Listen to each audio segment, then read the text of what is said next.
Hi, I'm Nicole Webster. I am the Curious Educator and Youth Volunteer Coordinator here at the National Museum of Natural History. And I'm here today with Graham Slater, who is a Buck Fellow in the Paleobiology Department.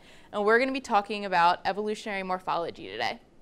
What I do is basically look at animal bones, living animals, and figure out what they eat, how they move around, and then apply that knowledge to reconstruct the behavior, the diets, and the ways of moving in extinct mammals. Cool. And so we've got some bones here today, and I can show you a little bit about what I do. So this is a replica of a skull of an animal that I brought down from my office, and I don't know if do you know what this is? It looks kind of like a cat. It is a cat. Yeah, it's a clouded leopard. And what made you think it was a cat?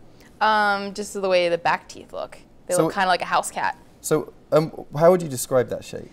They're pointy and they look like they could tear things. Yeah, that's right. So these back teeth here are kind of blade-like, and when they come together, they kind of act like a pair of scissors for slicing through things. Cool. And that's what meat eaters do. They have to be able to slice through stuff. And then, of course, they've got these big, long teeth at the front, which are really good for grabbing hold of things and killing them. And this is really, informative, because this is a living animal. But we can apply that kind of knowledge to reconstruct what things like this did. So I don't know if you can guess what this one is. One of the saber-tooths, I'd assume. Yeah, this is a saber-toothed cat, Smilodon. This is from the Ice Age of Los Angeles. This is again a replica, but of a real skull. And it at first looks very different because it has these big fangs here. But when you look at the back teeth, they're just the same as that clouded leopard or house cat. Yeah. So they're just like blades. They're a little bit chunkier, but when they come together, they act like scissors. They're good for slicing. So what do you think this thing eats or ate? I would assume meat with those Yeah. slicing teeth. Right. So we can tell just by looking at the teeth that they may have had different ways of killing their prey to these living cats, but really they're just eating the same thing. They're eating meat. And we can tell all of that just by looking at these teeth and comparing them to this living cat. And that's pretty cool. Yeah. But there's, cats are very simple. They have just those slicing teeth. There's a lot more diversity out there in mammals, and we've got a number of mammals here. This is actually a relative of cats, but its skull looks quite different if you compare it to the clouded leopard. Oh, yeah. What do you notice about the kind of shape of the skull? This one has a much longer snout. That's true, yeah. And then so it's much longer. The cat has a much shorter snout. And then when we turn them over, there's a big difference in the teeth. Oh, yeah. It has some of those pointed teeth, but then these in the back are flatter. Right. And so it's got those teeth for slicing, but it also has these teeth back here for crushing or grinding. So compared to the cat, what do you think this thing eats? Maybe meat and plants? Yeah, meat and plants and other things that require a lot of grinding. So any guess what this might be? Maybe something like a dog? It is, yeah, exactly. So this is a coyote. And so dogs are related to cats, and they have very similar teeth for slicing through meat, very similar canine teeth up front for catching hold of prey, but dogs eat a lot more diverse foods than cats do, and so these teeth back here are really good for grinding, as well as these teeth up front, which are good for slicing. Cool. And so in the group carnivores, there's actually quite a lot of dietary diversity. So over here we've got a couple of other carnivores, and these things kind of throw a little bit of confusion in. So this is a pretty big skull, and it's got a pretty short snout up front. So you might think at first that this is a cat. But when we flip it over, what we see is that its teeth actually look quite different. Oh, it's got those flatter teeth. Right. So these teeth tell you that this animal, even though it's got a short snout, actually probably does a lot more grinding. And so this is a big carnivore with big canine teeth, but a carnivore that has a more generalized diet. So this is actually a bear. This is in fact a polar bear. So big animal, but just because it looks at first like it's a meat eater, doesn't necessarily tell you the whole story. You have to get in and look at these teeth to really be able to understand what it was processing. Oh. So those are some carnivores, but we've also got some things that eat a much broader range of diets. And so this is actually an animal. It's strapped to the box here, so we're going to have to look at it this way. But this is a true herbivore. This is actually a pronghorn antelope. So this is an antelope that's native to North America. And what you notice when you look at its teeth here is that they're quite different to the carnivore teeth. So if I hold up the dog teeth, you can see that there's quite some big differences in the lower jaw shape. Yeah. This one's much longer. Yeah, so this one back here is very, very long, and there's a long row of teeth in here that are pretty tall. They have these kind of, they're quite sharp, but they're also quite broad. So they don't look like they're for slicing. They maybe look like they're good for kind of ripping through things. And then up front here, there's no fangs, no canine teeth. And so it's not that they're missing, they just don't exist here. And so animals that eat a lot of plant material, they don't need fangs. They don't need them for holding on to prey. But they have these very tall teeth that are very good at shredding up grass. This is a pretty strange looking animal. It's got these kind of broad, flat teeth back here, which kind of look like it eats maybe plant material or maybe fruits. But it also has these big fangs up here. And this is an animal that, well, what do you think? I would think with these teeth and these, it might eat meat and vegetables. Yeah. So this is actually an omnivorous animal. It's a pig, which is more closely related to the pronghorn than any of these bears or cats here. And these broad, flat teeth back here, really good for grinding up a whole mixture of different foods. So pigs, you know, they'll root around and eat roots and tubers and things like that. But if they get the chance, they'll eat meat too.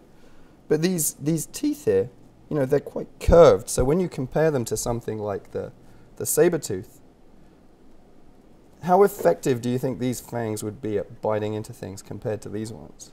Probably not, because they're curving back towards their face. Yeah, so these are teeth that at first glance seem to be quite scary and would suggest that this is a predator. But when you think about it, they're not going to work very well, because if this animal's trying to bite, they're going to go all over the place. They're not really good for killing. And so these are teeth that are really used more for display purposes or for fighting with other pigs.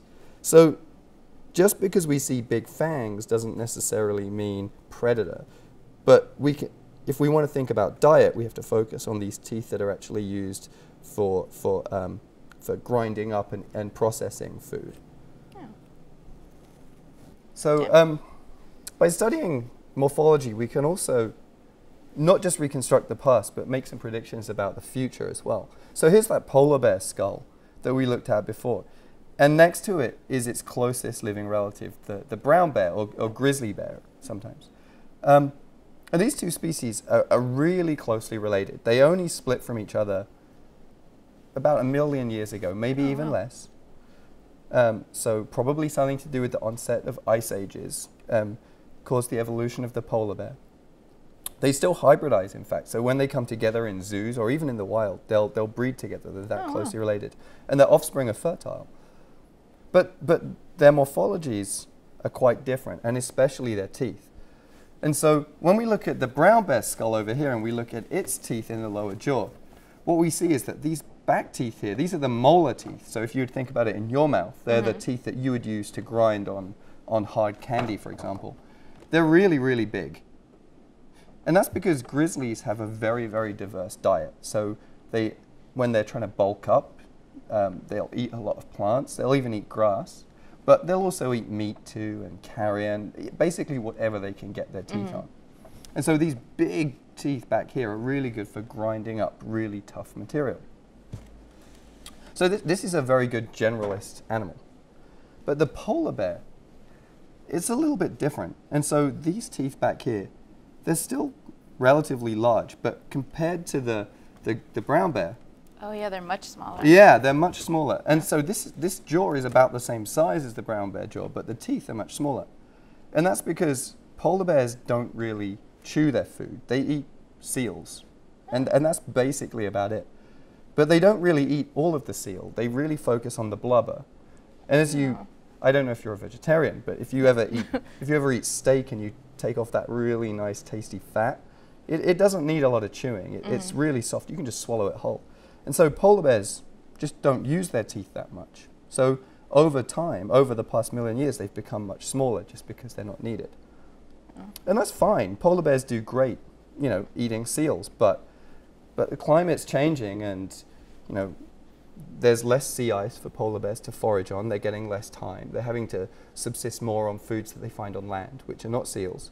And their teeth tell us that they're going to have a much harder time eating those kinds of things compared to their close relatives, the brown bears. And so this kind of, looking at these teeth, we can make predictions that if climate patterns continue to carry on the way they are, polar bears aren't going to do so well.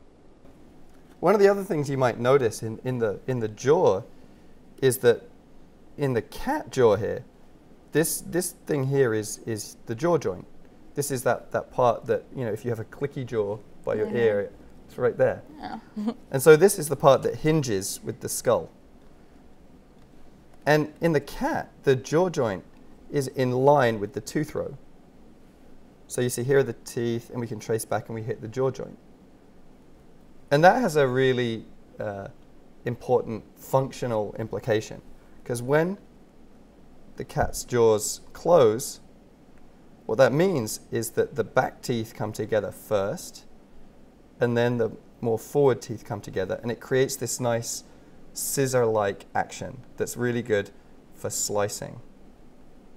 And that happens in all of these animals here. But in the pig and in the pronghorn over there, the jaw joint is actually much higher than the tooth row. So here's the jaw joint, and the teeth are down here. So there's a difference of about that. Yeah.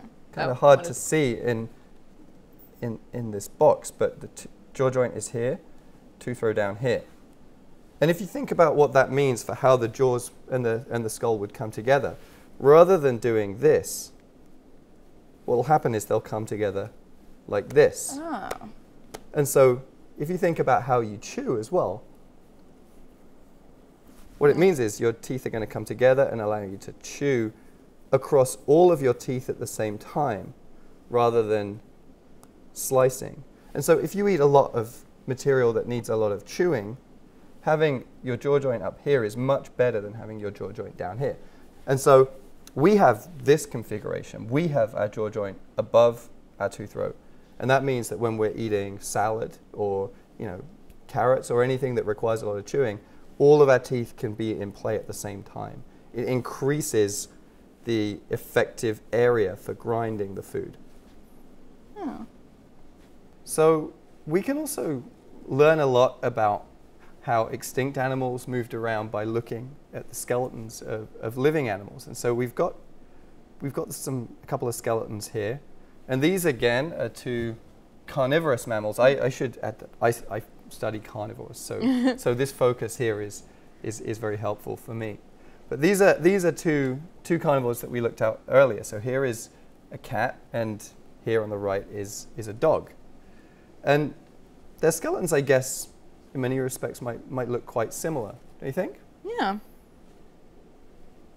But there are some differences in the way dogs and cats move and in the ways in which they use their limbs. And I don't know, do you have a pet cat or a pet dog? I don't, but I used to have a cat. Okay, so when you played with your cat, you know, what would it do? It would jump and climb and pounce and yeah, right. So they like to climb on things, they like to pounce, and I don't know, did you ever do the feather thing? Yes. and did you notice that your cat would like swat at the feather as well? And so that's because cats really have a very generalized skeleton. So if we look at the limbs here, they've got this shoulder blade here. This is called the scapula, and it's a very broad bone, and it has muscles. On us, it's actually back here. It has all of your shoulder muscles that allow you to kind of throw a baseball and things like that. And then it's got these long limbs here, and it's got these claws down on its feet. It's a very kind of general limb that allows it to climb and grapple and all those kinds of things. But the dog is a little different. I don't know if you've ever tried to play with a feather with a dog. No. But well, if you do, what you'll find is that the dog doesn't grapple. Dogs don't climb. Dogs can't grab things with their paws. Dogs have limbs that are very kind of locked in place. And that's because dogs have evolved towards more of a running lifestyle. So dogs like to run around. They don't necessarily like to pounce. And when you look at the limbs, you see that that's actually reflected in their shape. So this shoulder blade here that's quite broad in the cat is actually quite tall and narrow in the dog. Oh, yeah. And what that means is that rather than just being a kind of muscly structure, it's now just part of the limb. It's helping to make the limb longer.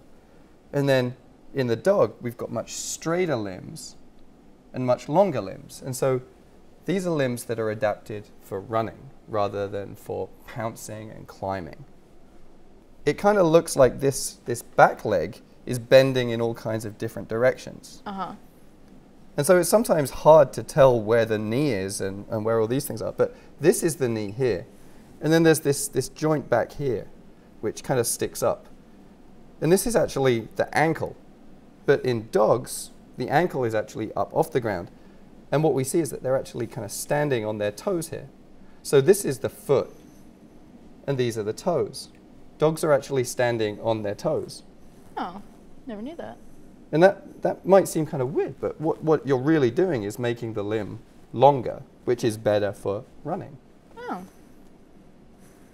So it seems weird to us, I think, because we stand with our feet flat. This whole thing here is touching the ground. But dogs are standing on their toes. Oh. But this isn't the most extreme. So can you think of an animal that's a more extreme runner than a dog? A cheetah? A cheetah. So cheetahs also stand on their toes. But, I think we think of dogs as running, but if you're thinking about an animal that you might go to watch running for sport. A horse? A horse. So we actually have a horse's foot over here as well. And what you see is that here is the ankle up here. Oh. Here is the foot bone. Here are the toes, but there's only one. Oh. And then down here is that thing, the hoof. But the hoof is just a big toenail. So what the horse is really doing is standing on the very tip of one toe. Oh. So we go from us, who stand with our feet flat on the ground, to the dog, who stands with his toes on the ground, to the horse, who stands on the very tip of one toe. And this is the pattern you see again and again in mammals that evolve towards running. So we go from flat to toes to tiptoe. So anything that looks like a horse standing on tiptoes. So deer also look a bit like this, although they have two toes rather than one toe on the ground. But animals that evolve towards this kind of strategy are evolving to become faster. And I guess it kind of makes sense because you're really just making the limb longer and lighter. You don't want all that weight at the end of your foot. You want the least amount of weight possible, and you just want one little tip there touching the ground. And what are these bones here on the side? Well, so if this is the foot bone, but this is just one foot bone, these are actually the remnants of other foot bones. Oh. And so 50 million years ago, horses looked a lot more like dogs. They had multiple foot bones and they had multiple toes. But over time, as they became more and more adapted to running, they stood up more on their tiptoes, and these bones became really not needed. And so over time, they just became degenerated. And so we've lost all of the other toe bones, but we've got a couple of foot bones remaining here. And you see, they don't really articulate with anything. They just kind of sit there at the side. Oh. And so, evolution doesn't just get rid of things when they're not needed. It takes time for them to kind of, just become degenerated, and eventually they're lost. But these are kind of the remnants in the process of being lost. All right, Graham. Well, thank you for taking the time to teach us all about evolutionary morphology today. Sure. I will be seeing all of you online, where we're going to be talking more about how this will be useful on the floor, talking with visitors, and give you a little bit more information. So I'll be seeing you guys all on Edmodo.